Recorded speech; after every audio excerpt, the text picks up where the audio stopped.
120 seconds.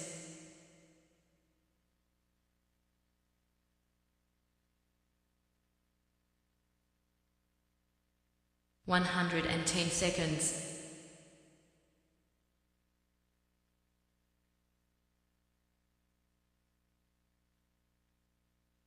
100 seconds.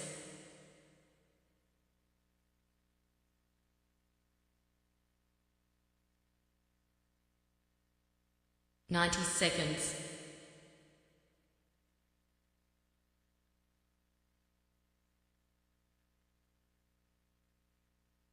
80 seconds.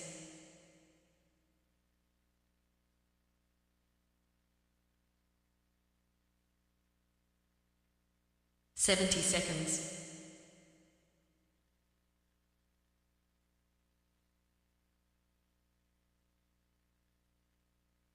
60 seconds.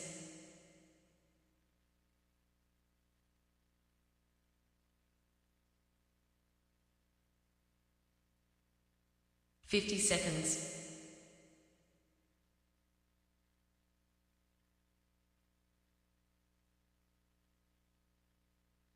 40 seconds.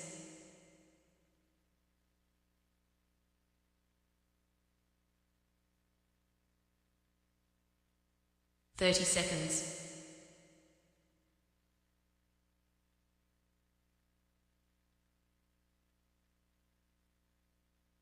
20 seconds.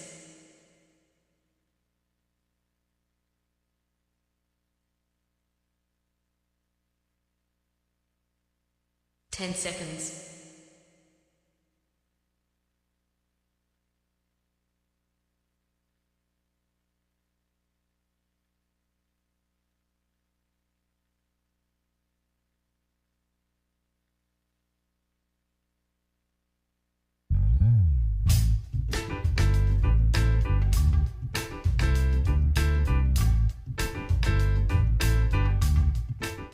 My name's J.C. McCauley. I'm Naisha McCauley, and you're watching AccessTV.org.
Friends, once again, it is indeed time to get our talk on. It's Morning Talk with me, your host, J.C. McCauley, along with the champions of talk. This morning, of course, in studio 1A, we have with us none other than the one and only Cleo Duke-Wright. Good morning, Miss Cleo. How you doing? Good morning, Stan. I'm doing well. How are you? I'm doing good. I can't complain. A little tired. Other than that, I'm doing good. I'm doing good. How was your week? I'll ask you that question first. Throwing off my timing. She's pretty good. I had a great week. Good. Great week. Good. Yeah. I had a great week too. Busy. Do anything special? No, not really. I just stayed home a little bit more, which was restful and good, you know, and watched a little TV because I get so sick of that thing. So sick of TV. I want to turn the TVs off, but there's other people in the house, so I can't. But Okay, so you still do the shared television experience? Like where everyone is watching the same thing on the television? oh yeah. All right, that's I remember when television used to be like that, and the one person commanded the television, and everyone else had to watch what. I'm watching that. Don't change the channel. Now everybody's on there. They're on their phone.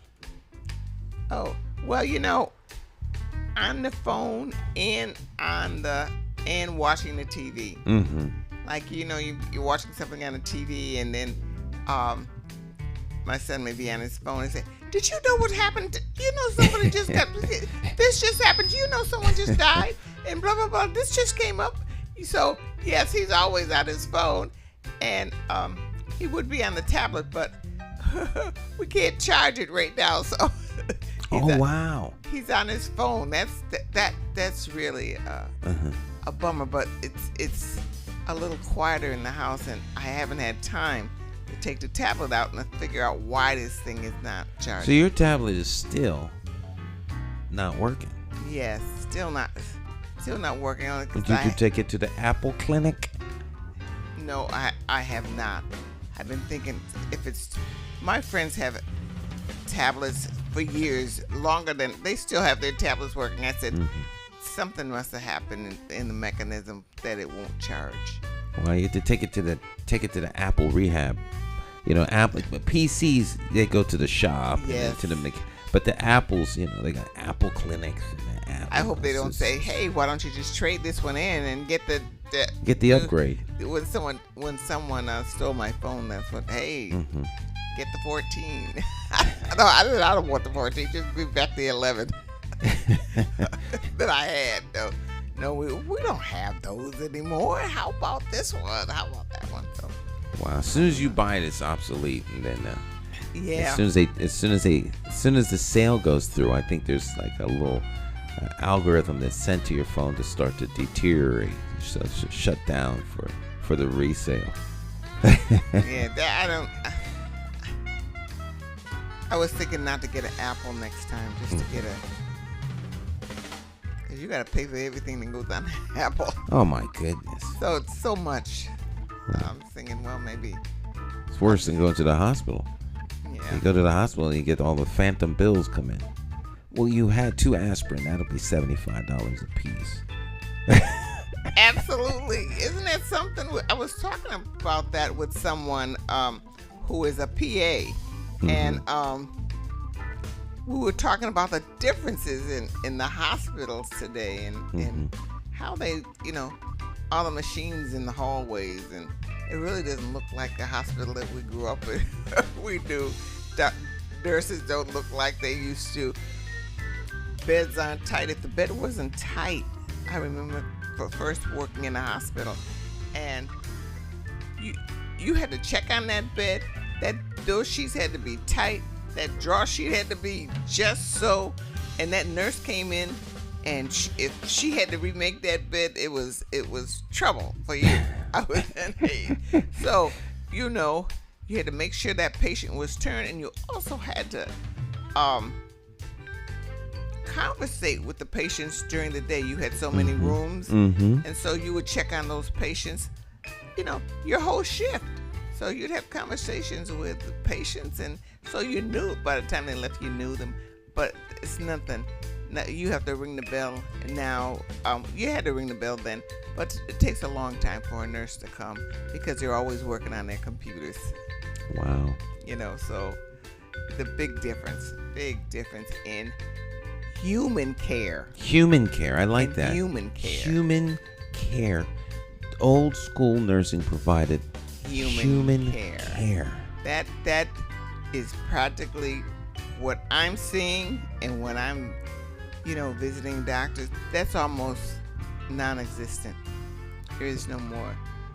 There's just being on your computer, and you have to go to the desk when you're visiting someone, and there's always someone busy on their computer, and you don't know whether to say something or not say something, and then you say something. They say, oh, that's so and so's patient.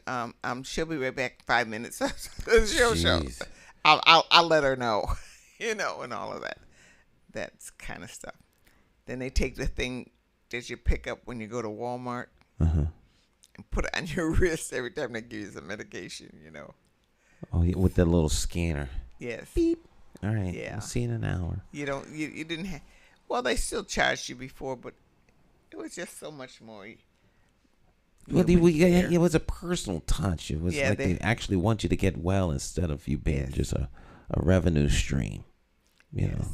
I remember a patient that I had when I first became a nurse's aide back in the day, and her name was Mrs. Fisher. Mm-hmm. And Mrs. Fisher always wore makeup. I didn't wear any makeup at that time. Always wore makeup. And you'd come in at 7 o'clock in the morning, and Mrs. Fisher would be all made up.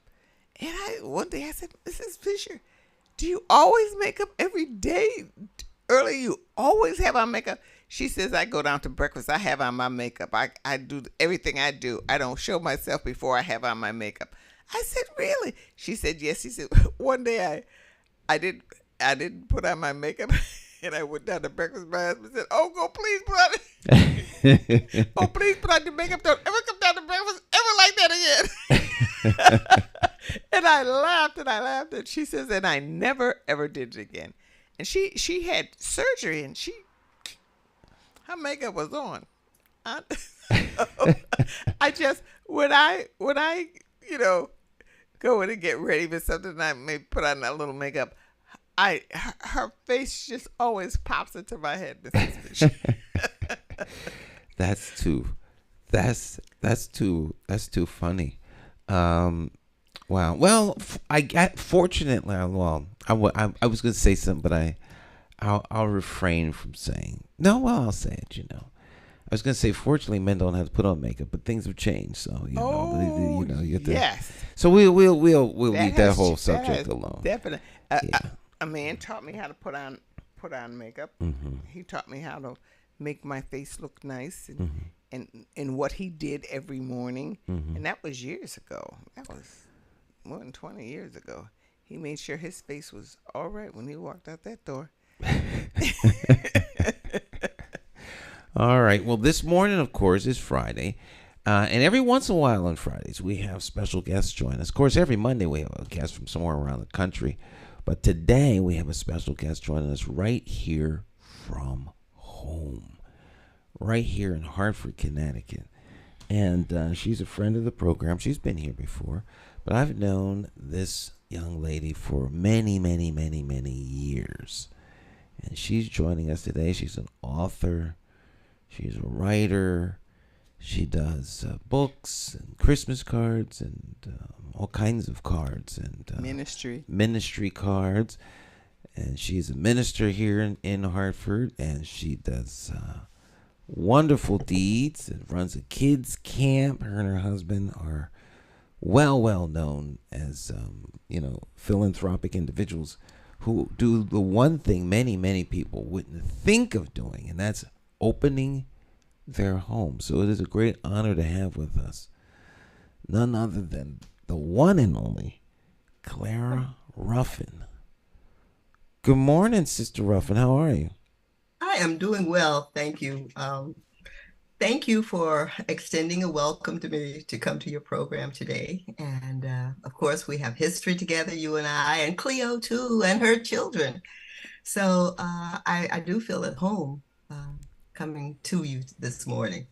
I'm excited. I'm actually excited. This is early in the morning, but I'm excited. Well, it's good to have you here. I forgot to mention teacher. Both you and your husband. Right. Phenomenal teachers. Back when teaching used to be, I don't know, I might offend a lot of people. To me, teaching is nothing like it used to be. Not at all. It's totally changed. It has totally changed. I'm not exactly sure what changed it. But I do know that it used to be, the classroom used to be a safer place, just like churches were a safer place. You could actually teach, and you could actually invest in the children that you taught. You could you could look at them and scold them and stay with them after school to help them if they needed it. And there wasn't the anger that was built up. The anger that I see in the media right now is just alarming to me, and the responses to anger alarming. Yeah. Wow. Mhm. What do you attribute? Do you have any, what do you attribute it to? You are still with kids during the day in the summertime because you have the kids camp. But Mhm. where do you think all this stuff is coming from? A lot of it has to do with the breakdown of family, I do believe, and what kids are exposed to at home, and um, how they respond to certain situations. The violence has to come from somewhere, and I don't think there's the emphasis that parents used to put on education, being stressed in the home. Mm. We would just so many things, and of course, so many things have affected it, and plus technology, believe it or not.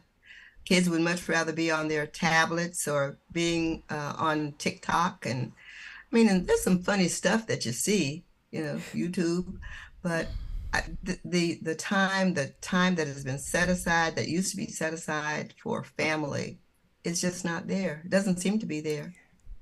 And of course, the economy has changed a lot. Mm. Yeah, I could remember when we first met, and I was in distress. I was. Mhm. Do you remember that? Do you remember that day? I remember. I don't know if I remember that specific day, but I remember meeting you, Cleo. You were kind of unforgettable. Well, thank you. I guess, but but I remember that I was in the parking lot. That little circle in front of the Mhm. school, and I was getting out of my car. I don't know what I was doing, going to see about my son or whatever, and I was getting out of the car, and you got out of the car, and you walked over to me, and you said,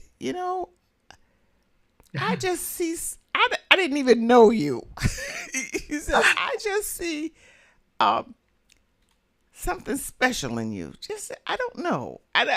And we started to talk. I think we prayed together that day. You invited me to your home, and if you wanted to go to this was a wonderful place to be. Sarah Ruffin's home was just such a wonderful place to be on a Sunday evening. Mhm. And there was music, and there was praying, and there was talking about God and the Mm. gospel. It was just such a wonderful time. And the food was always very good. And there was Oh yeah. always somebody different there. And it really helped me through those years being at your house. And I came for a while, for about every Sunday. Every Sunday. Well, And Cleo, may I say this? May I just interject something? I still see something special. There's something about you. There's something about your countenance. There is still something. It's still there. That special thing. it didn't grow old and go away, huh? No, no, didn't. Got Oh, got thank you. younger, I think. So more certain. Thank you. You're Thank welcome. you. And I did tell some of your stories. Oh, Um, wow. I can vaguely remember. See if you tell me what this story is. I told, and I studied it for a long time because it was difficult to get it in my head.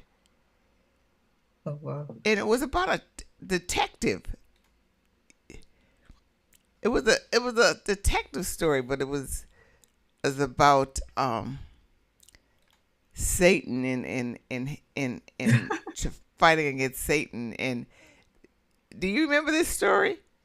I sure don't. I have other stories, but I don't remember that one. Oh, But I have to find that story.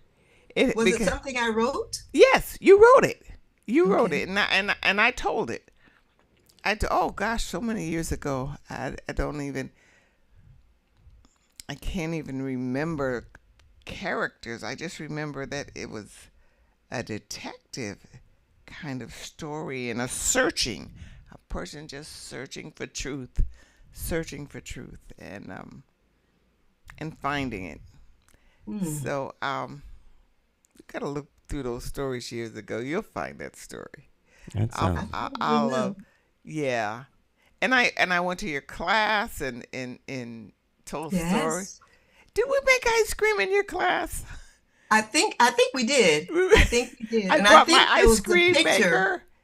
Yeah. Yes. Yeah. And we turned ice cream. It wasn't electric. The kids Right. had to turn it. Yes, yes. It was years ago. Years Boy, and years ago. those are Yes. some good times. Some healthy times. It was. And Mm-hmm. to come to your home and have all that camaraderie and your son at the piano. That was wonderful. A wonderful time. The open door Open door. ministry. Yes. There are very, very few people who are willing to open the doors of their house and invite you in. And Sister Clara and Brother Richard would open their doors up every Sunday, and the meal was always. It was, if it was a restaurant, it would be 5 stars. Yeah. In terms of phenomenal, just phenomenal meal, and anybody could come. It was the open door, and they still minister, and it's gift from the heart. So we'll take a short break. We'll come back. And we'll get into what she's doing now and her latest works and the books that she's writing. You have a new book. You have a new book that either just came out or just ready to come out, right? It came out in June. Okay, so we have a brand new book in June. How many books altogether have you written? About 6. Wow. About 6 books. But Wow. this last one is very different.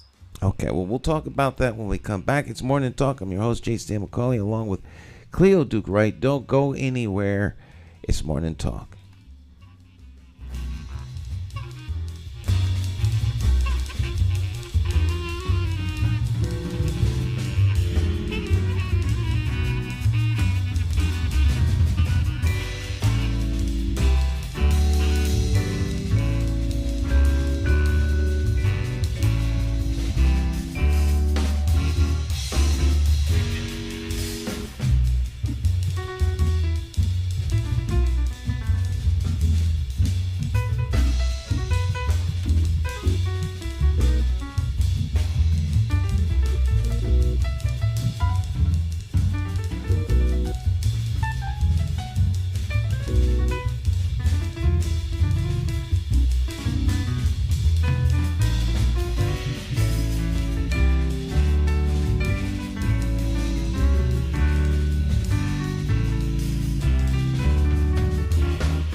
Hi, My name's J.C. McCauley. I'm Naisha McCauley, and you're watching AccessTV.org.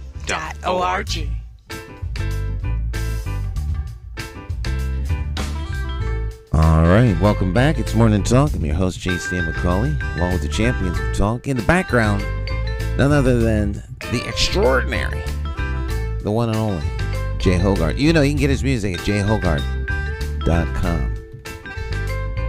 Oh, yeah. All right. Joining us this morning via Zoom, remotely zooming in, is our special guest this morning, Claire Ruffin. And right before the break, we were talking about her new book. So, talk to us about your new book. What is the name of it? Well, the name of the new book is Right Out of My Heart. But before we do that, Stan, can I mention something about those other 5 books that at least 5 books? Absolutely. Because I was a school teacher for so many years, all of my first books had to do with my students. And I would write stories about them. And so my first book was called Esteem, because that was directed to my kids. And the next one was We Win. And then there was Wisdom from the Briar Patch. And Could we see the book? You got the books right there? Can you show us the covers of the books? And I'll show you. This is We Win. And I'm trying to put it in a way. All right. There we go. Right there. There you go. We win. And because of the complexion of the kids, I couldn't get it into a Christian bookstore. Wow. And it was. How do you know that? How do you know that? Because how do you know that? Okay. Well, the reason is there was this bookstore in, I think, Rocky Hill. Oh, yes. Took the book there, and I identified myself as a Christian, and I told him I had a wonderful book, and I read something to him from the book. And he said, well, I have to take it home. I have to take it home and read through it to make sure that its content is solid. Took it home, and after a few days, I went back, and he gave the book back to me, said, I'm sorry. We can't carry this book.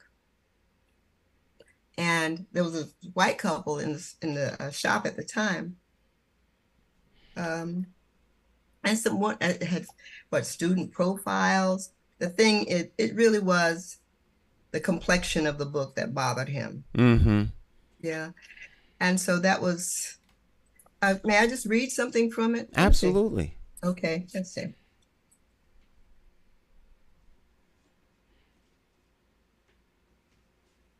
Okay, page 45.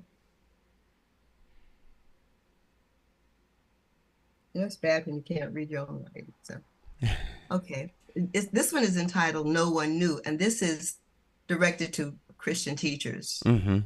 No one knew I hid it well, the feelings I had within. For on my job, I played it safe so I would not offend. Not like my other colleague whose room was down the hall, who showed her love and shared her light, an ambassador on call. Some thought she was a fanatic. She was certainly full of zeal, and secretly, I kind of hoped her fervor she'd conceal. With a Bible in her drawer and a Jesus license plate, I think she counted it a myth and state. She said she knew her purpose for her presence in the school and thought her work significant and herself God's own tool. No popularity contest would this one ever win. She'd have lots more friends, I thought, if she would just fit in. Her being an obvious Christian was a bomb waiting to explode. I decided to advise her because she was violating a code. I told her, be less fervent. I believed that things would go well. Did you know that I'm a Christian too? But no one here can tell. There are lots of Christians working here, and it is evident we know it wouldn't be your choice to cause embarrassment. You make us feel uncomfortable. You could make us all lose face. We know God has a work for us, but school is not the place. They'll get you on some trumped up charge and suck us in your mess. I'm here to just urge caution to keep you from distress. The look she gave me pierced my heart. I felt just like a germ. She asked, "So you're a Christian too?" And I began to squirm. "In him I move, in him I breathe. I live for him alone. You're probably well-intentioned, but God's my safety zone. I do my job with competence. I never proselytize. I'm what I am by the grace of God, and I don't apologize." Well, sure enough, just as I said, to warn her was my aim, but she is gone, and I am here, a dimly flickering flame. Does a hidden light bring honor to God? Does it matter, do you suppose? It's a sad thing when you're a Christian and no one around you knows. Oh. It came out of We Win. And so there were others, that focus on individual kids. And they weren't, I didn't name the kids, and I just saw them and something happened, and it was built to encourage the kids, and the parents as well. And then I did Wisdom from Tree Trunk Love. And this has my grandmother's picture on it. Then I did Wisdom from the Briar Patch, Anecdotes. And of course, let's see, I didn't show you Esteem. And this is my latest one right here, Right Out of My Heart. Let's see. Let me see that. Okay. Oh, okay. Right Out of My Heart. And if I move it up, you see a picture see of me. Of a young lady there that looks just like you. Yeah, and then there's another picture right there on the other side. It's hard to make this adjustment here. Yeah. You have to do the Vanna White. You pull it more to yourself, like Okay, all right. Like okay. That. I see you got it down to, you've mastered it to an art. So all along I've done writing since I got the gift of writing when I think it was 1985, and just couldn't write enough. And everything, every piece of paper, every scrap of paper, whether it was a napkin or an envelope or a sheet of paper or something, an important bill, if an idea came to me, I would just write. And so what finally emerged was this Right Out of My Heart. Someone wrote me something that I read just this morning. And this is a former student from 50 years ago. Wow. She said, "I read your book on the cruise. I could not put it down. What an interesting life with God's mercy continuing to keep a hedge of protection around you. Wow. It is so well written. I will put the highest rating on Amazon as well as positive comments. Stay blessed." It's my student from a long time ago. Wow. Wow. I see over your shoulder something else you write too. Oh, let's see. No, over your shoulder, behind you. It's the cards. You do beautiful greeting cards and all kinds I happen to have some here because they really do represent a variety of writing, different types of, and they're not all, let's see. And I just dropped one. But if I could share a few of these before getting into my book, I'd love that. All right. It says, "From one eagle to another." It says, "Since we are eagles made to fly, why is it we shun the sky and peck upon the dirty ground to eat the crumbs that lie around? Given wings to travel far, do we remember what we are? Sometimes it's easy to forget on our purpose when we've been beset by problems and a million things that cause us to forget our wings. Discouragement. Is that why we hug the ground and shun the sky? I'm glad God has a plan for me that I don't always fully see. His word declares, I know it's true. He also has a plan for you." That's one of them. That's powerful. On the inside. That's very, very, very powerful. Here's another one that this one makes people squirm. It made me squirm too. It's called Leftover Love. Can you see that? Okay, here we go. There you go. Leftover Love. There's a clothesline with a tattered bear and some hearts. Mm-hmm. Your love is that I'm too tired love, or I've got a headache love, that I'll get around to you love. You're important, but I've got something else to do first love. It's I know what you want me to do, but I've got a good excuse for why I'm not doing it, love. But it's I'll give you some, but not all of me, love. It's buried under love, hidden somewhere, love. It's shallow, diluted, almost deleted love. But listen, child, I don't want your leftover love, your scraps from the table love, your pocket change love, your I'm too busy to spend time with you love. I require more and I deserve better. I want to be first and foremost. I want to be the focus of your attention and the object of your affections. I want something in you to spring alive at the mention of my name.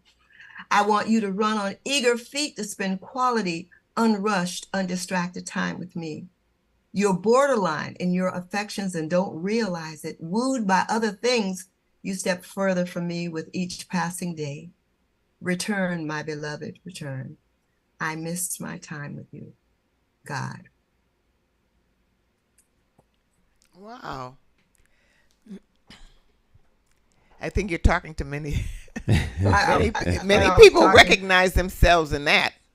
Yeah. Amen. It's Amen. it's amazing how that works, because we do allow distractions. Oh, and we're so busy. I mean, before getting on broadcast today, I was trying to make sure that the background looked okay. So I was scrambling to move this out of the view of the audience or whatever. But let's see.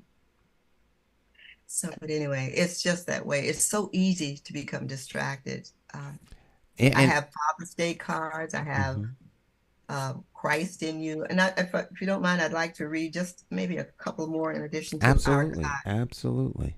This one right here, Our God. Mm-hmm. See? Our God needs no MRI to see the inner part. He doesn't need an EKG to see into man's heart.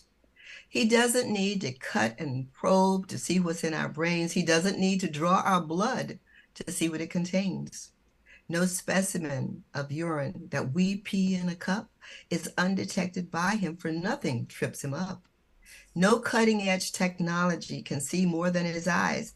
He knows our fears, he sees the hurt, and hears our silent cries. Please understand this single truth. It makes a lot of sense.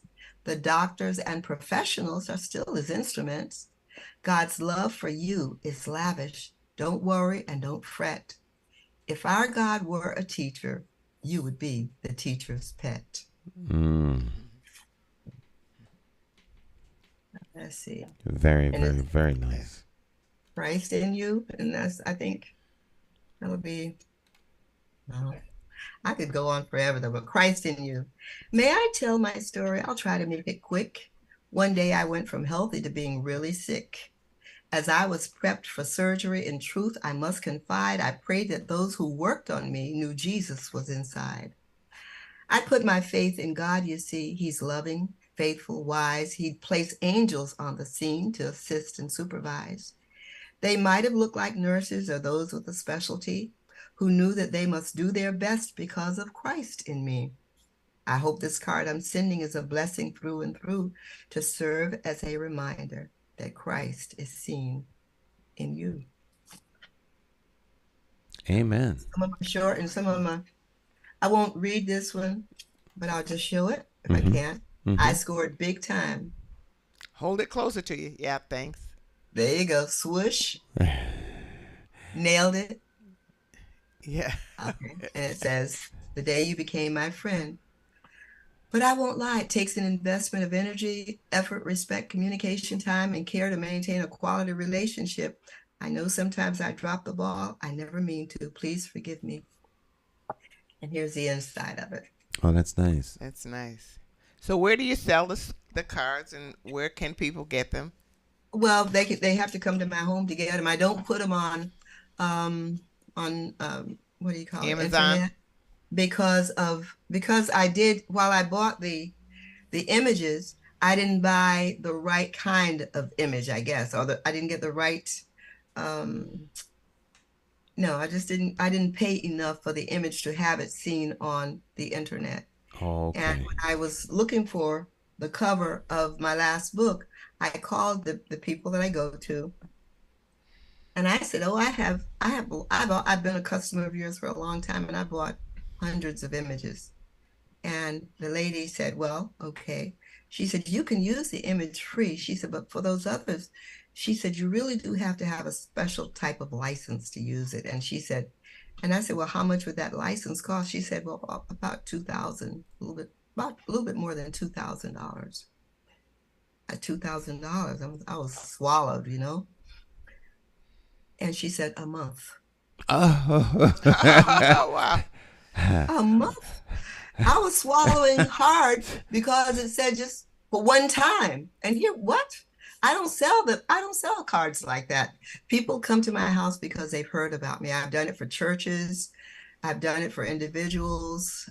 They come when there were a lot of funerals, a lot of deaths.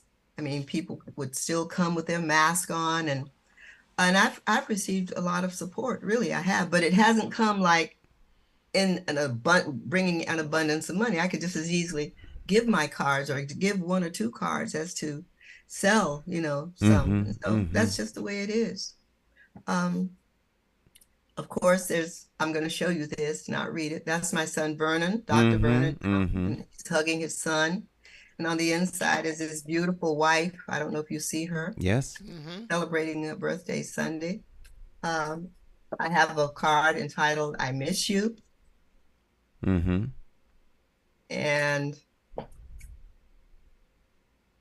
sometimes we are transitioning. All of these are pertinent to me. Sometimes we're just transitioning from a safe, comfortable location to a place that is new and unfamiliar. We can shake and quake in our boots. You shared a portion of the journey with me. Thanks for reminding me to occasionally stop to appreciate the beauty and fragrance of the flowers along the way. And that's the way this looks on the inside. Yeah. Nice. Nice. So that's, I wasn't sure if I'd have an opportunity to share any of these poems, but I do Christmas cards, Easter cards, just about every kind. All kinds of special occasions, weddings. Yes. Oh, yes, I do. Anniversaries. And sometimes people can find what they need, and sometimes they can't. I tell them that these are specialty cards, and I know that in CVS, and I've even tried to put my cards in CVS, Walgreens, and places like that. But they have an exclusive contract with maybe Hallmark or some other card company, and that's fine. That's fine. Wow. These cards that I write minister to me. Amen. My family, and so I'm good with it. Yeah. Wow. So the images that you have can I guess it's like the same thing for music, you know, and but the license to have a monthly fee, that's it's not even a little over the top. That's push you off the roof. That eliminates so much talent that will never be seen because it just costs too much to be seen, to be heard. But I think that's really, so you kind of have a house store, something still like the open door, unique. Yes. And people could come and see your cards and get special occasions. When I had the bookstore, I did business with a card company, but they went out of business, and I didn't want Hallmark. You know, I didn't want that, and I could not find any kind of special place for my cards. And I think there are a lot of that. People would come to you. Do you do now? See, she'd be great on a Zoom show. Yeah. You know, a Zoom show or just right out there where people could just look you up and say, "Hey, here's a place where I could go to see some cards." You know, I think you can do a lot with that. Absolutely. Wow. With just being home. You know, and use that computer and for something positive. You know, because people are so really hungry for the word, and I think it's your cards bring their feelings out. It brought it. Oh, some of those cards that you read, I said, "Oh, Cleo, that's you." You know, bring those feelings out, and to send that to that's a real card. To send it to someone who you really know will appreciate it is different than a Hallmark card. Yeah. You know what I mean? Yeah. It's different than a Hallmark card. So I praise you that you're keeping on what you do and what's in your heart. Of course, you always have since I've known you. Yes, you are. When I first met you, you were overwhelming. I said, "Wow, what is this woman talking about?" But I learned because you were so welcoming. You were so welcoming. Oh my God, I just thank you even for today for your welcoming me at that time in my life. You know, I just needed you so much. I needed that surrounding. I needed those people. You know, I remember the day that we washed each other's feet. I will not forget that. And people with so much to say and so much hurt, some of them would come out with their hurt. You have a wonderful, wonderful ministry. Amen. Thank you for the good memories of it, you know, because sometimes we didn't feel like we knew what we were doing.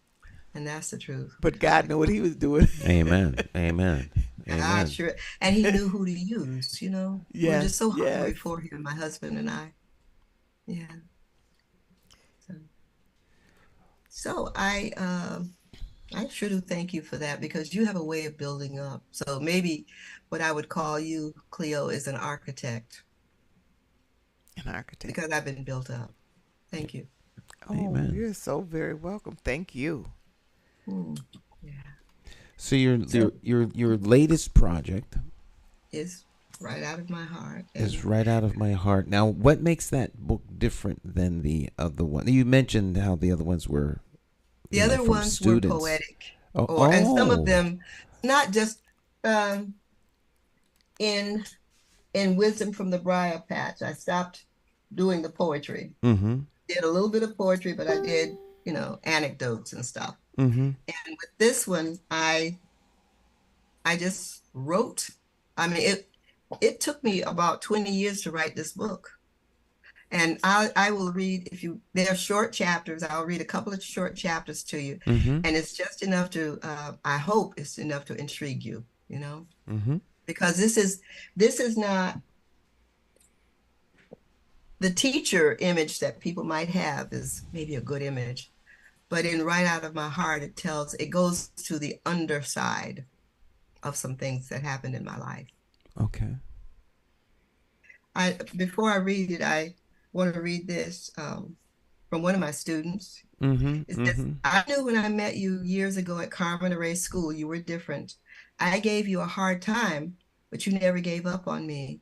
As I began reading Right Out of My Heart, I became emotional, saying, get out of my closet, my head, my life, and things and thoughts that I had avoided and basically blocked out for years.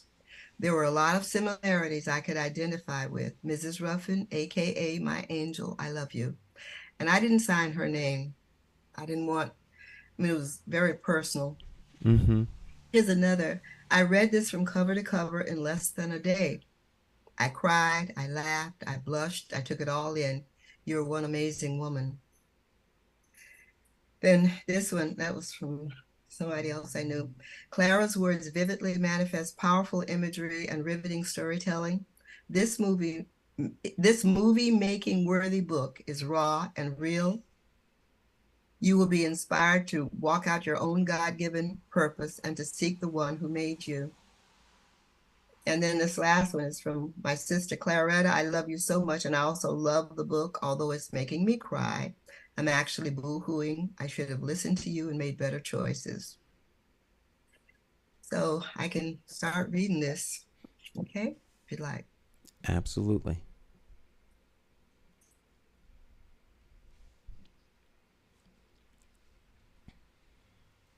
Now, let's see. I don't want to spoil this too much. Okay, but I will.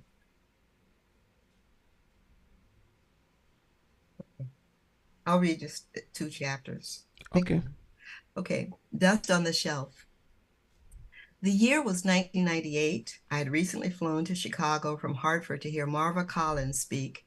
Miss Collins was the no-nonsense founder of Westside Preparatory School, famous for her undisputed success in working with minority students. A teacher myself, I wanted to see her actually teach a class, hoping I could emulate her style.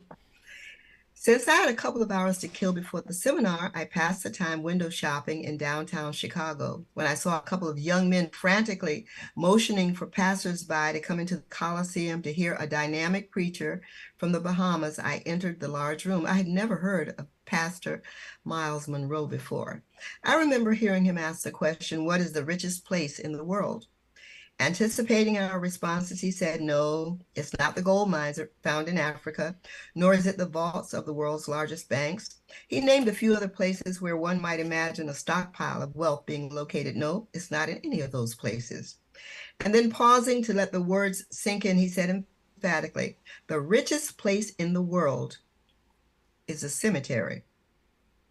There are painters there who never painted on the canvas, authors who never wrote the books they were supposed to, orators, dancers, and others given a work by God who started but didn't finish the work. They were endowed with God-given abilities, but they died and their works died with them. Many started but failed to complete the work." As I listened to the young pastor, I felt as if God had revealed to him an assignment he'd given me years ago. The Coliseum was huge, yet the pastor seemed to be speaking directly to me, and I began to squirm nervously in my seat. "Oh God," I breathed silently, "if you just let me live long enough to get out of this Coliseum, I'll write the book." And to be honest, I'd already written a few safe books of poetry relating to experiences in the classroom. But a couple of years before that time, I'd begun the task of writing the book that would free me from layers of guilt, shame, and rejection built up over the years. And like so many others had done in the cemetery, I had stopped. So I reached out to David Sanford, my good friend who was a college professor and author of good reputation, who wrote How to Read Your Bible, co-authored by his wife, Renee. David also worked with Luis Palau, the world-famous evangelist. Because of David, a portion of my story appears in one of Luis Palau's books entitled It's a God Thing, page 184, published in 2001. I was one of a few contributors to the book asked to publicize it on Christian radio stations nationwide. I asked David if he would present my book to some publishers, and he enthusiastically agreed to do that. Still, I dropped the ball. God had told me in my days of good health that my life is a story that must be told. My life, Lord, exposed my frailties, my mistakes, and my missteps, but God, I reasoned, what of my image and the facade I've worn these many years? I've survived my painful past somehow, and I really don't want to dredge up all that pain again.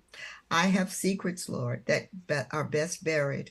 They are no longer fresh and have grown stale after all these years. Besides, what was once taboo is now seen every single day on television or on the internet, and people don't even blink anymore. Statistics show that females are raped and sexually assaulted at an alarming rate. Many wives are frigid because of some trauma they've experienced in their childhood at the hands of a man. Think nothing of those things, my child. I'll use them, I'll use you if you become putty in my hands. And I'll free you from the facade and other hateful, crippling things that have bound you. In 2013, I was diagnosed with cancer. After disappearing for 8 years, unknown to me, it resurfaced in 2021. The discomfort I experienced then as I lay beside my husband in bed was not a figment of my imagination. I could not lie comfortably on my back, and when I attempted to lie on my left side, my rib cage hurt. A pinched nerve, perhaps, or could it have been fatigue from operating our 6-week summer camp for inner city kids?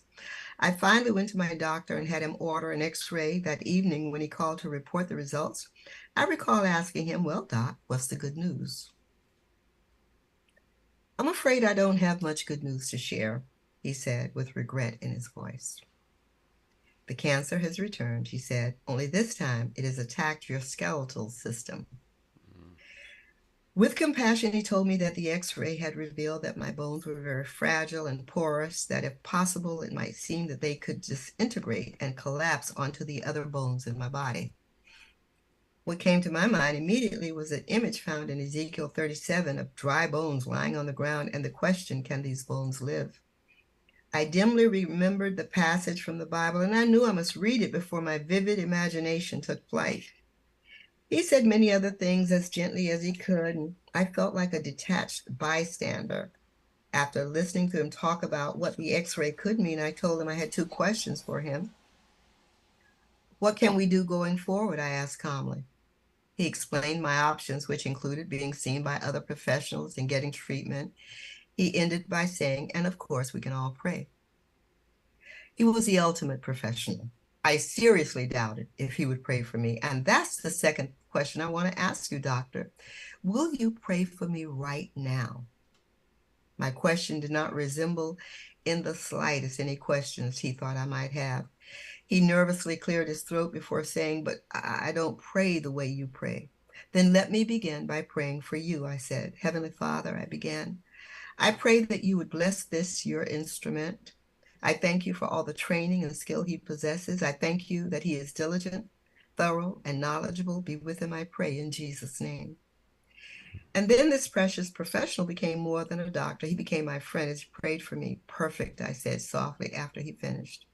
This doctor, who always carried himself in a totally professional way, seldom, if ever, straying from what would be considered proper doctor-client etiquette, had prayed for me. I believe both of us had been affected by the prayers. There's no other reason to explain his mention of the prayer in the books, in the notes he forwarded to the hospital. Even before the diagnosis, I had begun to feel the pinch of time on my flesh. I had heard years back the clear call to do the work to write this book that serves as part of my reason for being. I have been compelled by this life-threatening diagnosis to finish the book that God sees as significant because it speaks of another type of healing, inner healing, and the freedom that comes from obedience to doing God's will. He will use this story of the pain, shame, and rejection I felt as a child and onward towards maturity as an instrument for my healing, as well as for other women and men whose spirits have shriveled up in darkness, panting for light and life. And so I come to you with my story, recognizing that others may tell a story in a more compelling way, wishing that my skills were more polished, but knowing full well that God will receive the glory from my life and my words. To be used by him in such a way is my heart's desire. That's the end of one chapter, but at the end of every chapter, I have a poem that is relevant. And this is called The Assignment. Child, I see your head bowed, knees bent. I hear your praises and supplications asking me to reveal what your assignment is. Have you forgotten so soon what I directed you to do a while ago? You briefly considered it and placed the assignment in a place where it would be visible. It lay there undisturbed, gathering dust, and then it was eventually ignored.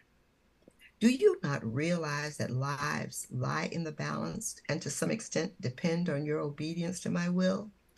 I will not give you anything new until you have completed what you have shoved aside and left undone. I see your furrowed brow as you scratch your head, straining to remember. Repent, my child. In your busyness, you've forgotten that I am your priority and not the distractions that divert your attention. Write the book. So that's, I'm skipping the first chapter, Mm-hmm.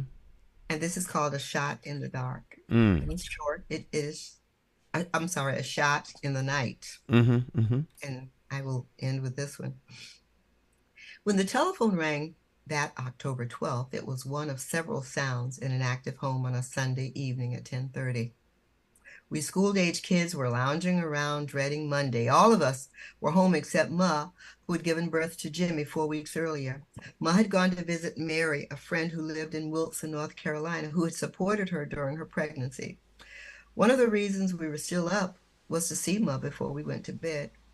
Daddy picked up the phone and called out to my oldest sister, "Telephone's for you." A few seconds after putting the receiver to her ear, Anne dissolved into tears and loud, sharp screams of denial.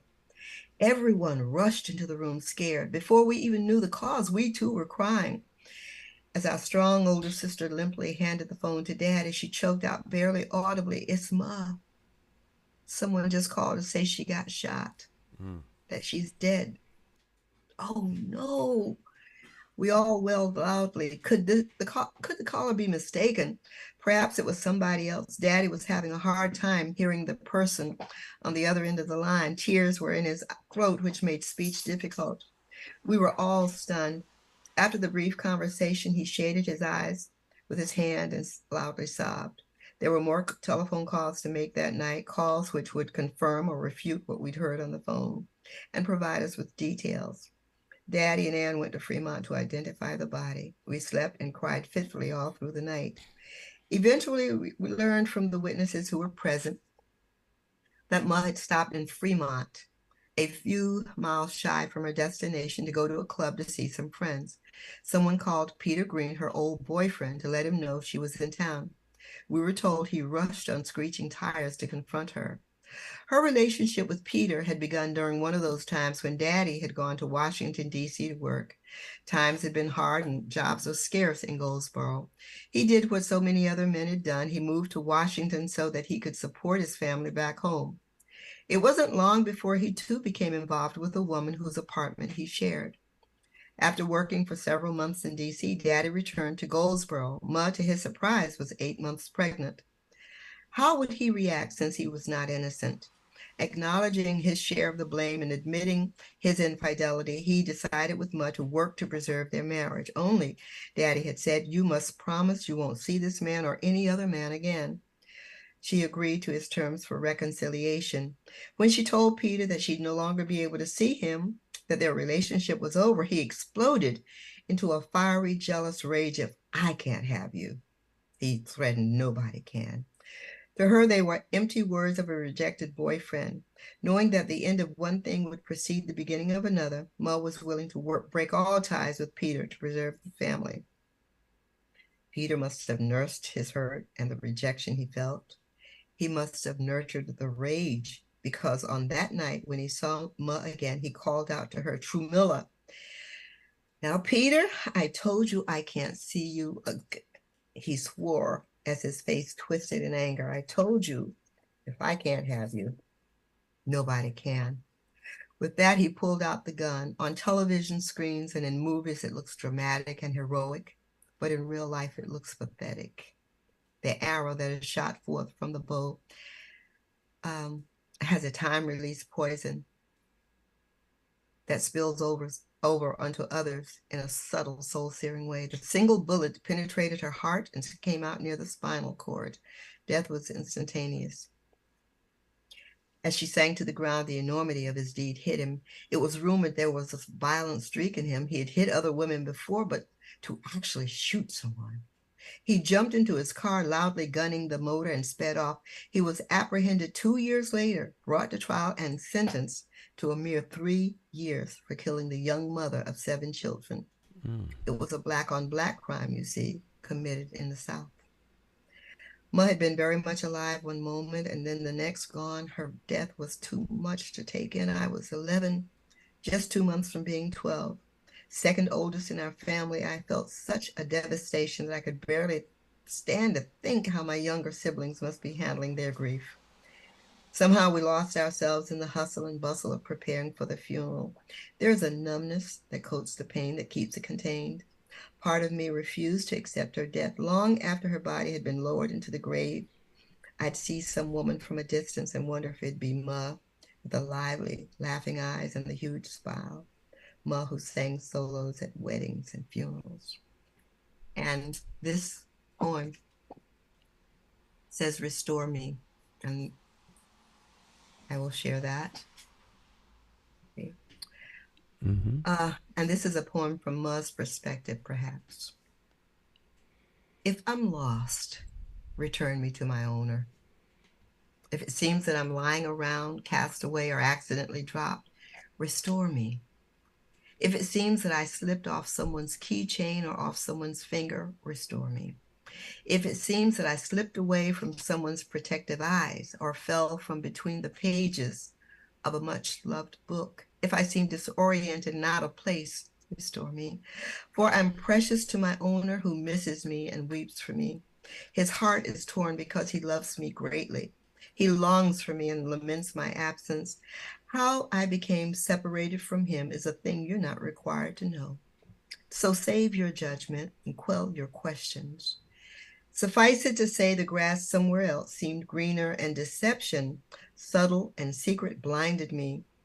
I at one time felt in my heart of hearts, just as you do now, that nothing would separate me from my owner. Not tribulation, nor distress, nor persecution, nor famine, nor nakedness, nor peril, nor sword, no, not even death, nor life, nor angels, nor principalities, nor powers, nor things present, nor things to come, nor height, nor depth, nor any other creature could separate me from God's love. He did not leave me. I left him. If you have the eyes to see, if your heartstrings twang in discordant sound when we meet or when you think of me, if your spirit groans deep within me, restore me, please, through prayer. Praise God. Amen. Amen. Oh. Very, very powerful. Those are two chapters. Mm-hmm. Yep. How many chapters altogether? 22. 22. And you read chapters? I read chapter 1 and 3. 1 and 3. Mm-hmm. Let's see. So, Dust on the Shelf was the first one. Mm-hmm. Second one was Trouble in the Garden, but then the third one was A Shot in the Dark. Fourth is This All There Is? The next is Broken and Confused. Walking Wounded is next. Mama's Tree Trunk Love. In Transition, Confrontation. Tougaloo College, Weary Traveler. Ruffin, My Sir with Love. Twice Married, and Baby Makes Three. A Labor of Love. Reckless Farmer. The Deep Thaw, My Damascus Road. Killing Me Softly. Resuscitated, then Right Out of My Heart, and Beautiful in My Own Eyes. It's the last chapter. Yeah. Advice for someone who is thinking of writing their first book. I have been approached with that a lot. And some of that has to do with them after they write. They've already written something, but then they want me to proofread it. And I'm not in for that. I'm really not in for that. I wasn't in for that when I wrote this book. I had someone to actually proofread it for me and to catch when there were too many spaces or not enough of this, whatever, you know. I would say to them, though, that if you really feel compelled to write, if it's something you think about, something you dream about, something that you get ideas from, and if you just really, I mean, it's not something that you're going to start, you might start and put it down. But if you really feel that it will help somebody, whether it's a child's book or whether it's an adult for how to become closer with your spouse or whatever the topic might be, if you really feel like it's something that you really want to do, it's something that you even must do, then go ahead and do it. Go ahead and do it.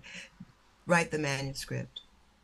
Do not necessarily believe that the world is waiting for your book. Don't think so, no matter how much it means to you. Don't think that it's going to mean that same amount to someone else. I am surprised by the responses I've gotten from this book. It was something I had to write, and it was a promise that I made to God. Lord, if you just give me time, I'll write this book. And I did. And then after I finished, it was like, okay, God, can we renegotiate this thing?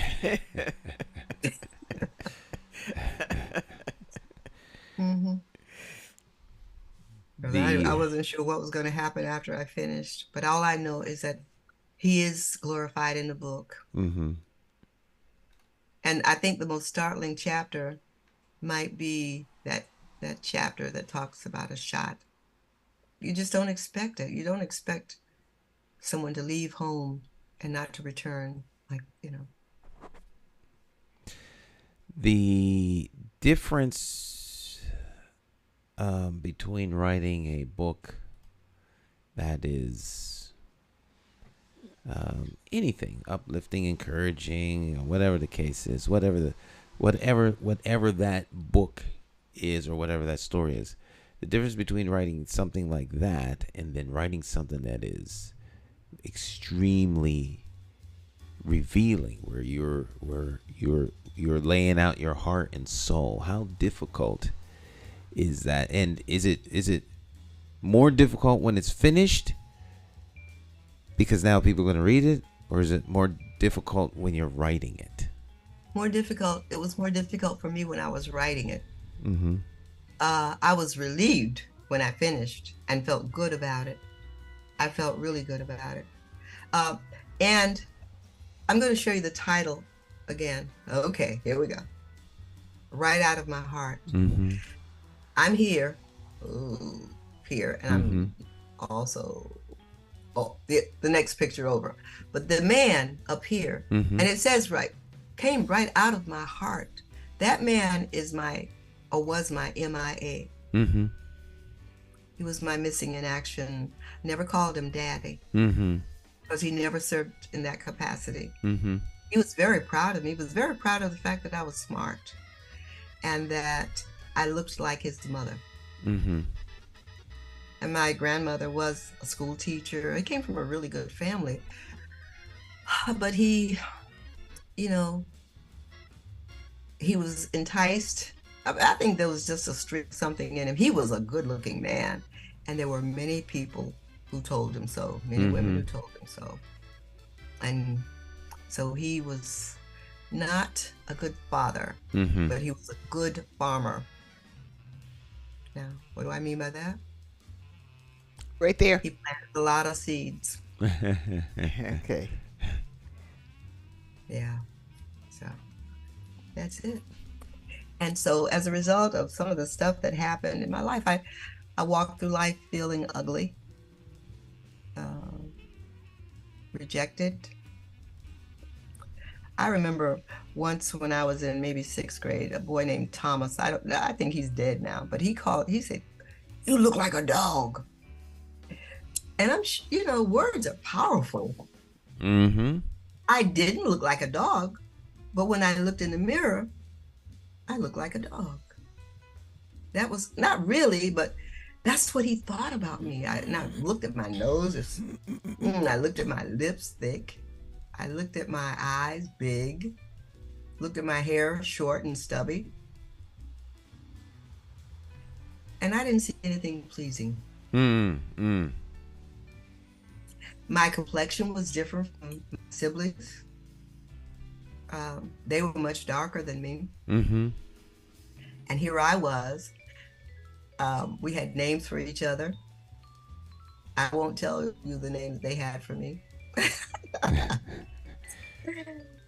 Oh, Lordy. But anyway, and I made this my story and not my family story, because there was a lot of dysfunction in the family. Yeah. Wow. Very, very powerful. Guest this morning has been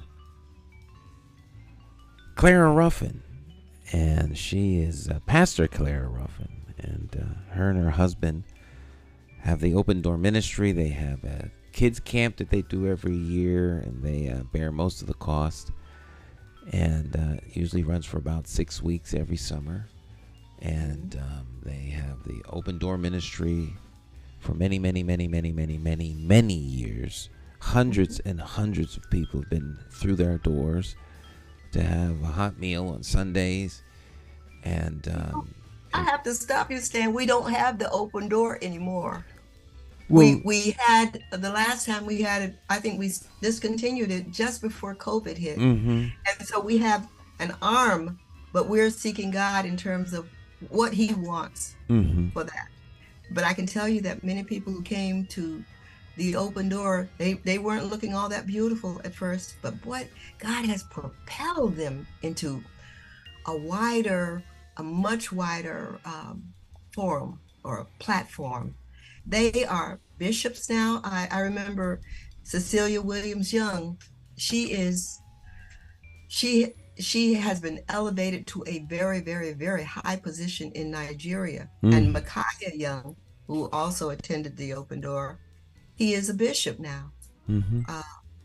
There are others who have, there are quite a few who have become bishops. There's Pastor Johnson, who started out, I mean, when he first came, I scared him because like Cleo was saying, when I heard about this, well, Naomi Johnson has a son.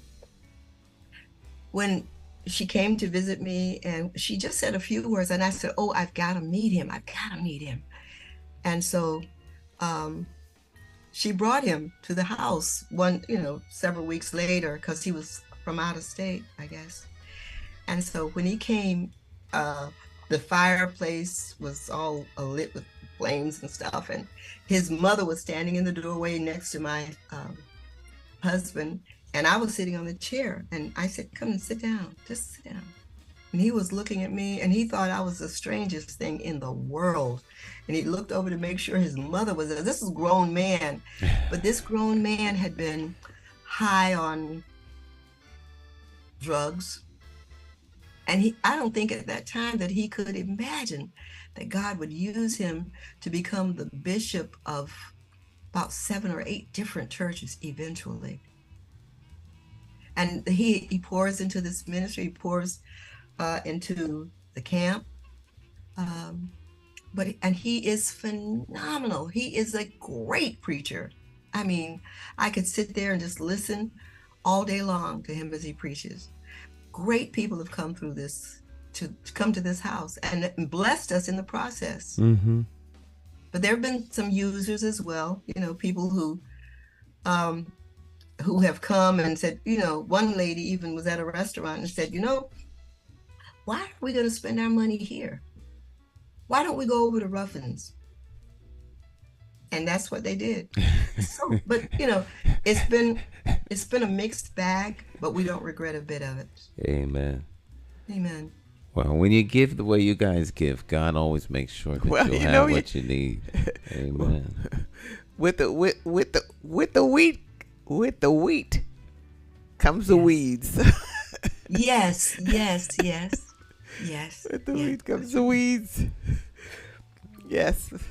All right. Well, thank you very much, Sister Ruffin, for sharing a large part of your morning with us. Got you up early. And, yes. But I certainly didn't think I would go this long. And but I look forward to meeting up with friends that I haven't seen for a while and being reunited with Cleo and just reminiscing about the classroom and ministry, and just knowing that our hearts, my husband's heart and my heart, our hearts are eager, even more for him. See, you should have been paying a little more attention to that little boy who called you that name. He probably had a crush, and you know how little boys are. He probably had a crush. You should have, on you, the little boy who said, that you had a face like a dog. Because you know what they do. They pull the hair. They treat you so mean. Maybe. And all the time they like you. Maybe, Cleo, but the last chapter in my book is called Beautiful in My Own Eyes. Amen. Yes. Beautiful. I got there finally. Yes. Beautiful in my own eyes. I always thought you were beautiful. Your reading was felt, but shocking because I always thought you were beautiful. I always, Lord, kind of saying, oh, I should be more like you. And through the pain, I guess comes a flower. Amen. Through the pain comes the glory. So, and people did say I was beautiful. They told me that. I just didn't believe them. You gotta believe it, yeah. Yeah. So I believe, now that God has beautified me. And I believe, and I've always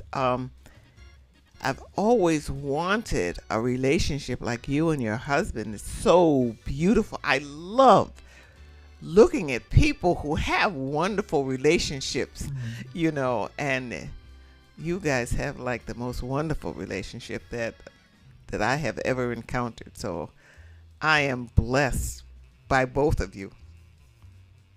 Thank you. And 54 years. 54 years. 54 years and about 6 months. Yep. Oh, wow. And I pressed, I put my hand on his back to see if there are any wings underneath his shirt. Amen. All right, my friends, we're going to take our break, and we will see you on the other side of the break. Sister Ruffin, it's always a pleasure. Oh, thank you. Thank you for allowing me to have this forum, this platform. You'll see me again soon. Okay. All right. All right. God bless you. God bless you too. All right. Sick and Save, my friends. We'll be right back. Oh, my God.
Every bad political decision is made by a politician elected to office. So if you think your vote doesn't matter, just remember this. There are people sitting with politicians in a back room making deals about your future, making policies about your children, making decisions about your neighborhood. To them, you are just a vote. You are not their cause. You are just a vote. Elections have consequences, and if you don't vote, you are actually voting to keep these people in power to work against you. Now more than ever, you need to make your vote count. It's time to clear the air and vote for a mayor that is unbought, unbossed, trusted, and accountable to you, the constituent. My name is J. McCauley, and I am an independent thinker, and I approve this message. I'm asking you for your vote for mayor of the city of Hartford. For more information, visit McCauleyformayor.com. Have the courage to vote your conscience and vote for the name you trust and know. Vote J. Stan McCauley for mayor.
Hi, My name's J. Stan McCauley. I'm Naisha McCauley, and you're watching AccessTV.org.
In the background, Jay Hogarth. I'm gonna let this play because I love this song.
They hear them. No. They hear everything. Oh. They're wearing headphones, but they hear the whole mix. They hear what you're hearing. Literally. So you hear that? The song we're listening to, that's what they're hearing.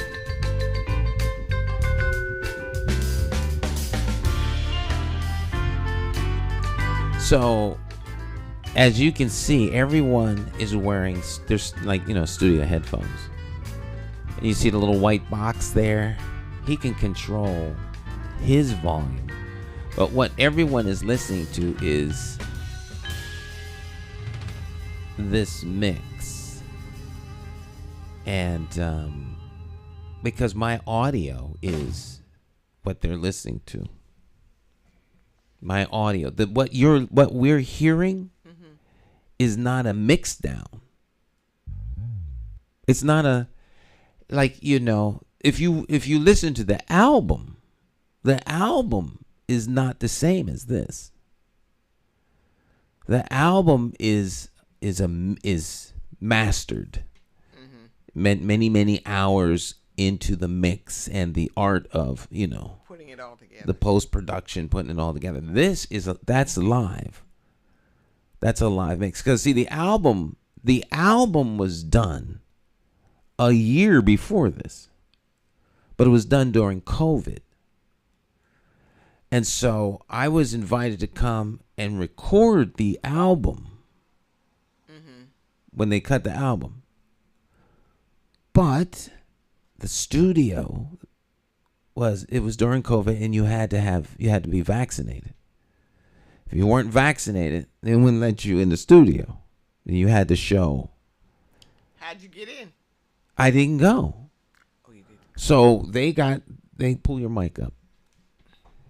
Jay got the whole group back together to record these videos. Oh. So this was like a full day recording. It went down the night before, started first thing in the morning, went through the whole day. There's like 12 to 14 songs that they did. They're almost all of them are are prepared as videos. But that was a lot of fun going down to Van Gelder Studio. It's a legendary studio. Like all the Blue Note jazz records were recorded in that studio. Everybody that's great in the jazz world, jazz circles, recorded their albums in that studio. It was like, the way the studio is designed. And you weren't allowed to take pictures or video in that studio. But the original guy that designed the studio is going on. And his assistant, the young lady that was his assistant, now runs the studio. She's older than I am. So the studio, so she knows like where you place a mic in that studio changes the dynamic of the sound.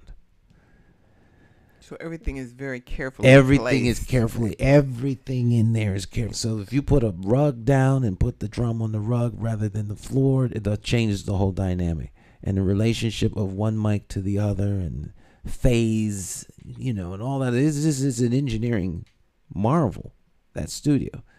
So pictures of it can give away some of the creative genius. So they didn't allow cameras in there.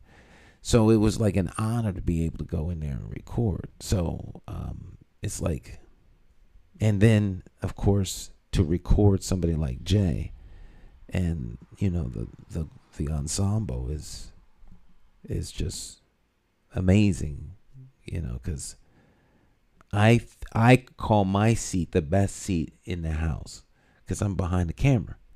But that was a live production. We recorded that in real time. So it's just fun. It's fun.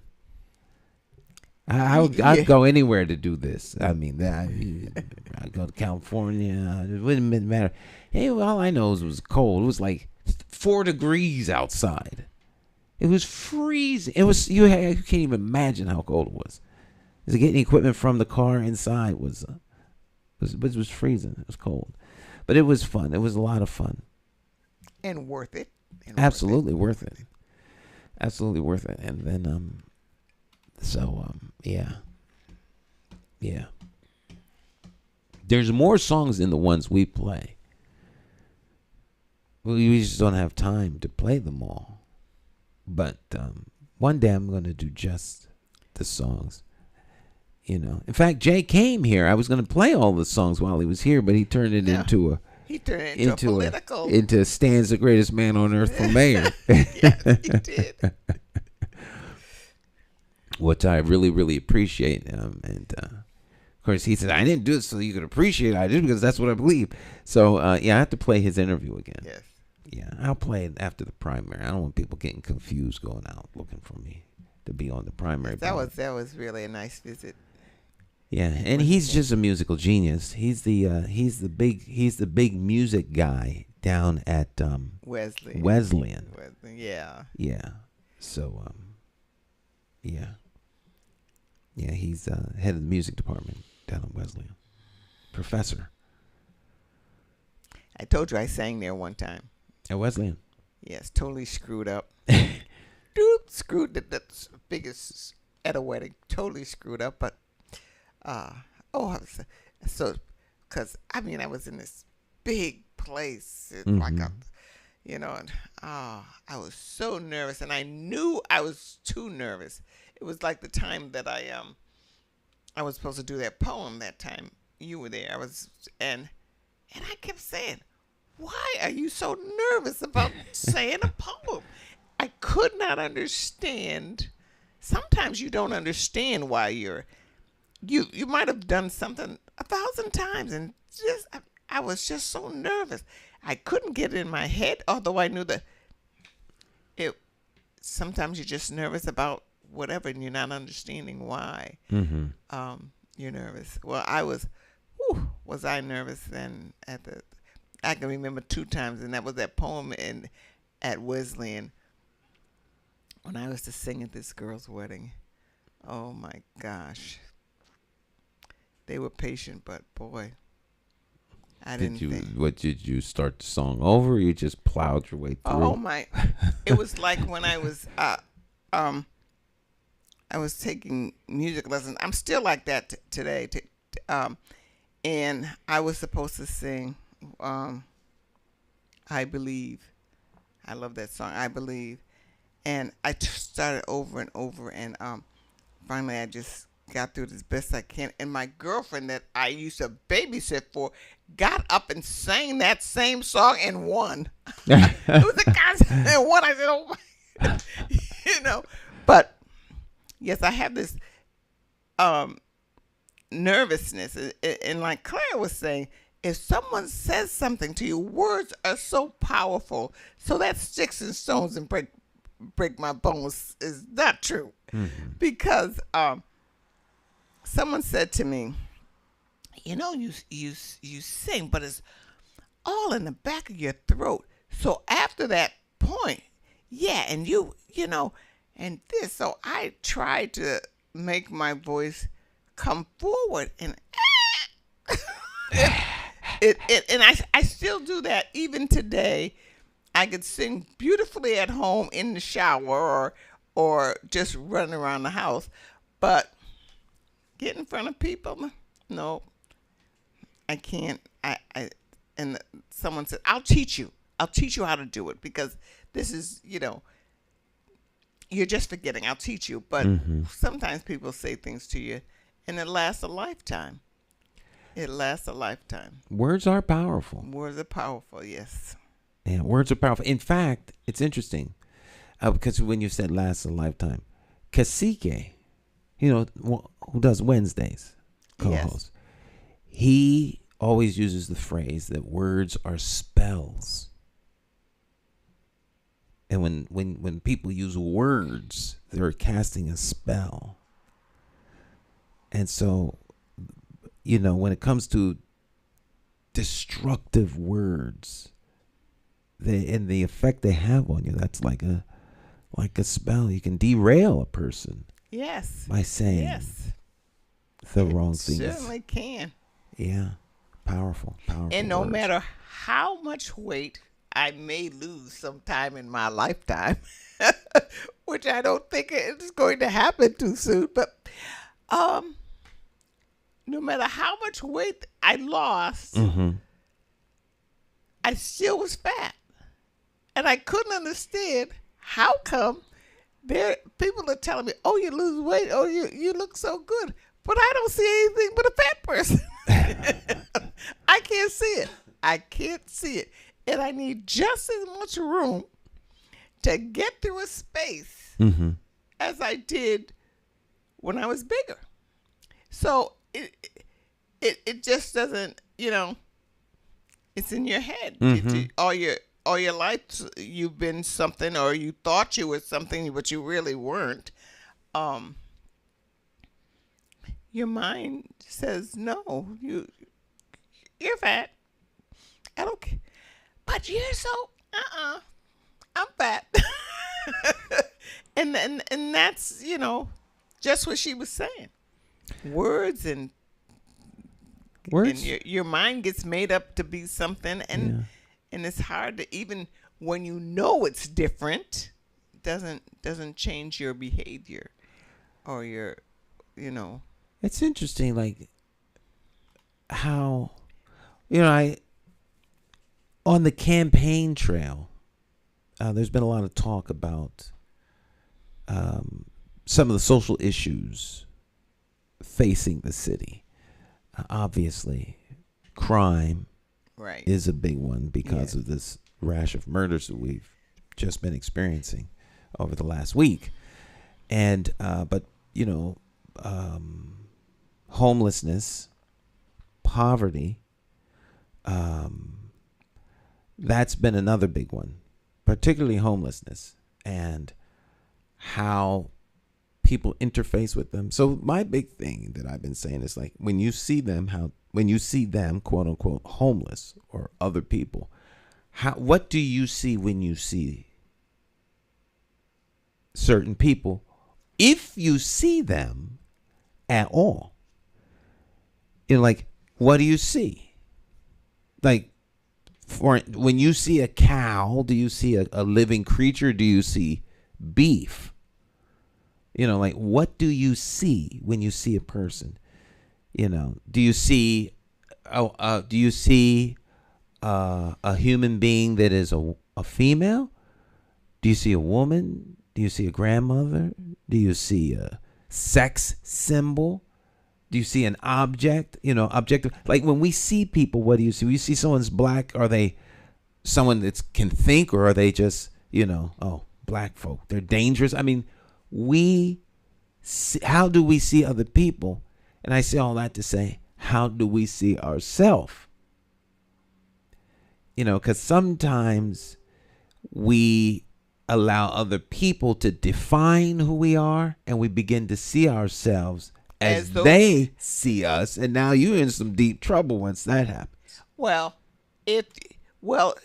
you see yourself like other people see you, because when you're growing up and you're a child, you see yourself the way your parents see you, because that's who you are. You are who your parents say you are. You have to grow out of that. Some people don't grow out of that. And from your parents, it's your classmates, from your class, it's your teachers who are telling you who you are. You're not really deciding who you are, maybe when you're by yourself and you're doing all of these things, but you really believe these people that you trust and that you love and who are guiding your life. So you have to come out of that at one point in your life and discover, I mean, they may be right, but and discover who you really are, really are.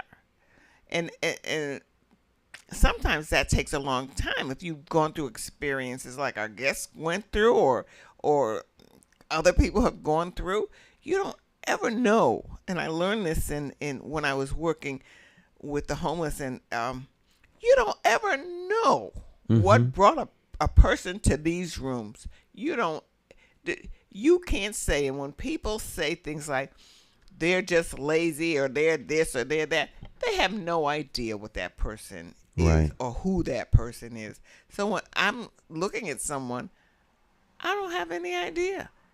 And when, when I'm looking at people who won't talk to me and look at the floor, I don't know. I don't know where that person comes from or who they are and why they're projecting whatever they're projecting onto me. You know, I mean, if people logically thought about it, if you don't like the color brown or black, you're projecting that on me. I don't like you because of the color of your skin. How ridiculous is that? That is just, I don't like these instruments because they're black, or I don't like that poster over there because it's got a white background. I hate, tear it down, destroy it. That doesn't make any sense. And I just, and I'm saying, sometimes I say, what are they seeing when they're looking at me? Because you get so many different. I was getting my husband onto the elevator, and the people stand. Some people get rushing. They're rushing. They want to get in. So I just tell people if the elevator comes when other people there, I just said, go take the elevator. Go. And yesterday I was, 2 elevators had gone by, and this lady was standing beside it. I said, oh, just go. She says, oh, no. She says, you go. We're going to the same floor. You go, and I'll get in, and we'll get up to the to the floor. So she wasn't as impatient, and she seemed to know that I was frustrated trying to get him into the elevator. And she took the time to say, come on, we'll get into the elevator. But I was just nervous about that. And so I'm paying more attention to how other people feel rather than how I need to get him upstairs and into the elevator, and till somebody came and helped me out of that mindset, kind of. Don't worry, she says, get into the elevator, So I got into the elevator. But I'm always thinking what other people are thinking, when they look at you, and how they speak to you. What are they seeing? Yeah, what do they see, and how do you see? How do you see other people? Do you see people as being? Do you value other people? I think a lot of times people don't value other folks, so it becomes easy for them to see them as less than. Because then you don't have to help them. You have to. If you're gonna help someone, you actually have to care about them, or care about human beings, or care about, like caregivers, teachers, people who are. These are like ministries of helps, where they help. And as we started off talking about health, doctors and charging you for everything, and how much hospitals and nursing has changed, and how much school has changed. It seems as though people are no longer trying to help folks, or the helper people are less, and when they see you, they see an opportunity to gain, and exploit, take, as opposed to give. We have our society is very, very move what you have to me, move what you have to me, your wealth to me, your riches to me, your position to me. I want what you got, and I'll do anything to get it, as opposed to, well, I want you to have what I have, and I'll do anything to give it to you. as long as you want it. Sinful behavior. Yes. I want everything you've got and then some more. Mm-hmm. And I'll leave you right out there in the street to Take everything you got, your life, your clothes, and everything, leave you on the street. and leave you on the street. It's a pretty ruthless, and it is undermining the fabric of humanity. But a homeless society is really not like that. Mm-hmm. It is not the homeless society that is shooting all these people. No, It is not homeless people. they're criminals that shoot one another. Who are going out here doing all of these things that are against the law. Right. Homeless people are not doing that. Oh, Homeless no. people are living, and they're living in community. Yes, They're living like and they support one another. and they support one another. Yes. That's right.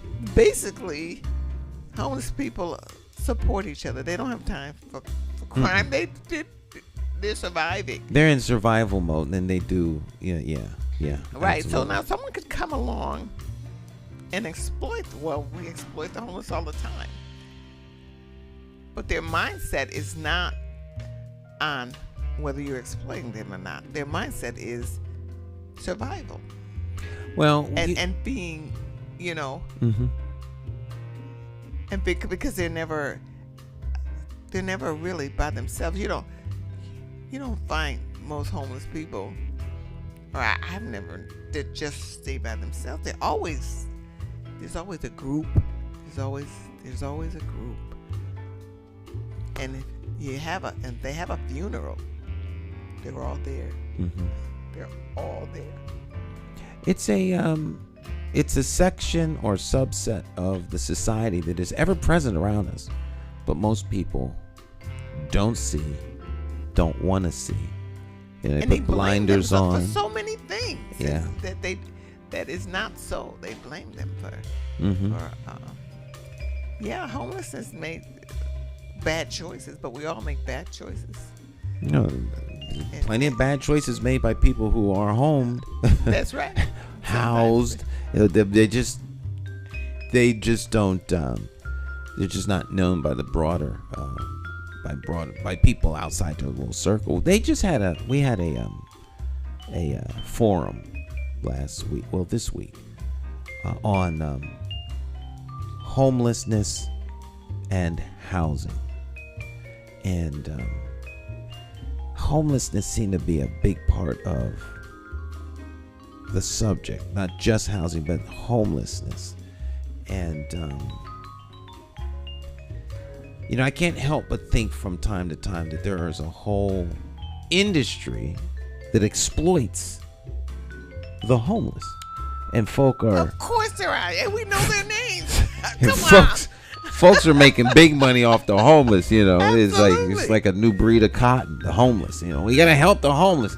Well, if you want to help them, put them in a home, give them some startup, and let them be. But it's like they're managing the homeless. It's not like they're really trying to alleviate it. They're trying to manage it and profit off it. I can't help but think that many times, particularly when I hear some of the. That's right. Absolutely. You hit it. That absolutely. That's how it is. I'll say it. That's It's an how it is. industry. That's my experience. Yeah. They're not. And Cleo knows a thing or two because she was in the industry for a long time helping. And I shouldn't say she was in the industry. She was a helper. It was ministry, not industry. Absolutely. And I think that's what's changed. Service has turned into an opportunity to. We try profit. to make people who are different than us and we don't quite understand live like us. Mm-hmm. But then they can't live like us, because if they couldn't live like us, then they wouldn't be in the situation that they're in Mm-hmm. for so long.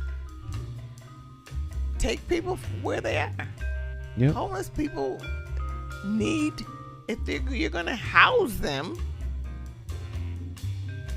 there always needs to be a manager so they won't go amok. I just don't put them in an apartment by themselves. and then blame them when it doesn't work.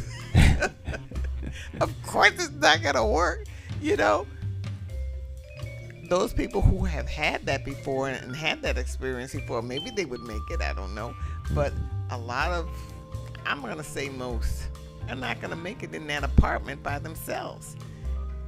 Pretty soon their friends are going to come up. Pretty soon there's going to be somebody up there to manipulate the whole situation and take advantage of the fact that they have an apartment and there's somewhere to go, so we can go lie here because so-and-so is here. And then nothing comes of it. Stick and stay. We'll be right back. Hartford is run by the Democrat Party. It's a single-party town. And it would make no difference if it was a two-party town or if it was run by Republicans. All right?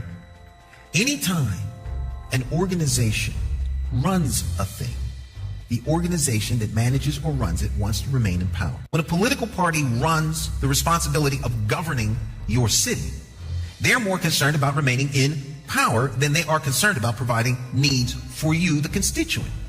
It's your government, not the party's government. That's my only issue with the party. I'm a Democrat, all right? But I will never be embraced and accepted by the Democrat Party in theory because I'm not towing the party line. You understand what I'm saying? So the party needs someone to run for mayor. The mayor is an instrument, and he is a component of the machine that is city government. But he's less accountable to you and more accountable to the party, and the party has an apparatus by which to hold him accountable. The town committee, all right, and then the chairman of the party for the local municipality, and then the chairman of the state, and then and on and on and on, and the president and all that other stuff. And so the state committees, all right. So they want to vet you. So you run for some local office first and see if you can be trusted. This, that, and the third. Can you be trusted to lie, cheat, steal, put out lies, take in cash? Can you be trusted to do that? If you can't, then we can bring you in. All right. But we always got to hold you at bay because the power is tight. The power is like an aphrodisiac. People like it. It's worse than cocaine. Right? They want the power. And once they get a taste of the power, they want to hold on to the power because the power is literally to give projects up or down. That's it. Right? But the power is not meant for that. The power is there to manage the system on behalf of you all, the residents. Okay? But when you as a constituent are not satisfied because there's people being murdered and it doesn't seem like anyone's giving it any attention, and you feel that your investigative agencies like the police department should be looking into these things, you then become a thorn in the side of the people who are supposed to be doing stuff. All right? Or you have a community review, like a civilian review board. And the civilian review board flags particular incidents that happen by police officers. But those incidents might be a liability to the city. So the city is crushing those things from going any further because if they do so, in theory, they will expose themselves to a liability and they can be sued for millions of dollars. So they never sees the light of day. So you, the constituent, who's supposed to be in charge of all of this, are kept in the dark. There's no transparency because they don't want you to know what's going on with your government because it is a threat to their power. So if you want any of that to change, you need to elect somebody who you can hold accountable as opposed to the party installing someone who is beholden and accountable to them. This is not rocket science. Very simple. Very, very simple. Very simple. Don't let anyone tell you that you don't have the capacity to hold accountable your elected official. They want you to think that way because then you accept the fact that you don't have accountability over them. But you didn't put them there. The party put them there. Understand? The party put them in office, not you. You think your votes put them there, but it didn't. It only takes 35 votes to get into the office of mayor. That's the town committee. If those 35 people come out and vote for them, they're in. They don't need you to come out. All right? And so you have the illusion of choice, the illusion of a modicum of control that you think you have, that you find that the rude awakening comes 3 weeks after they get in office. You get the old royal shadow because you didn't put them there. You understand? If you put them there, they would be beholden to you. If you put them there, as an elected representative of the people, you are beholden to the people, not the party. And that's why Hartford is in the shape it's in, because your elected officials are beholden to the party.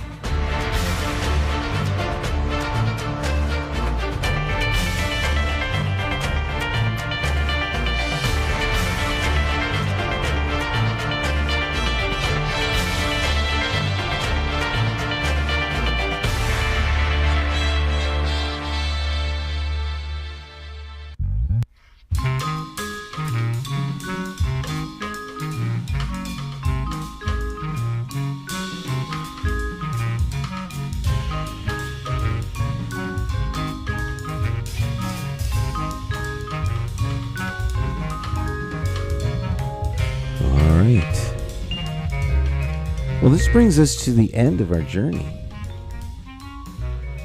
Time just blew by.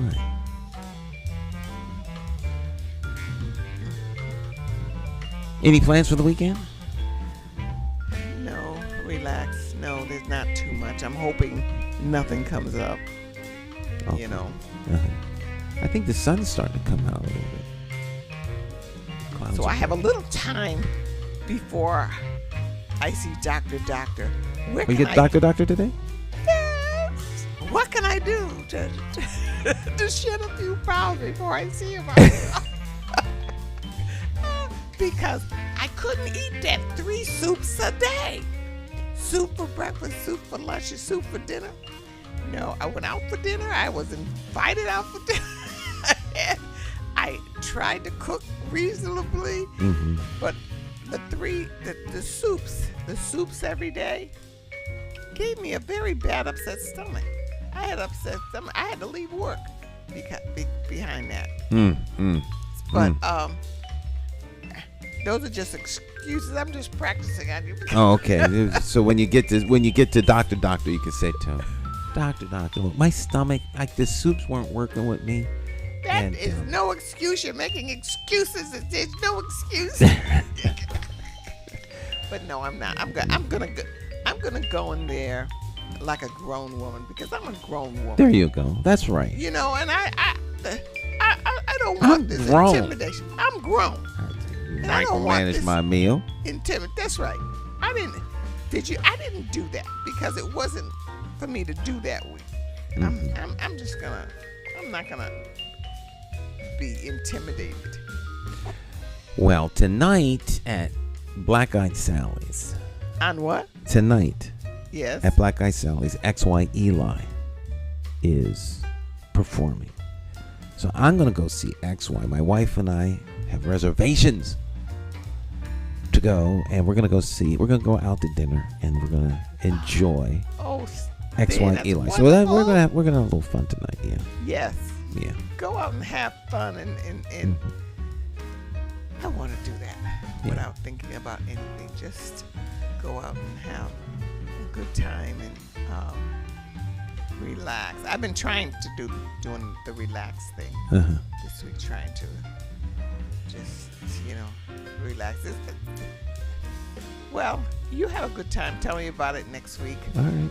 About how it was and all of that stuff. Is the food good there? Black Eyed Sally's food is good. Yeah. Okay. So I think I'm gonna have barbecue. Barbecue something. I don't know. I could taste it right now. I could taste it. I could taste barbecue. it. Oh, yes. Barbecue. Yeah. Black Eyed Sally's. All right, my friends. Well, special thanks to our guest, Sister Clara Ruffin. Great to touch bases with her again, and of course Cleo. Always good to see you. My weekly visit. Yep. So, and you all out there, we'll see you all next time. You all have a fabulous rest of your day. All right? Do something nice for one another. Ciao, ciao.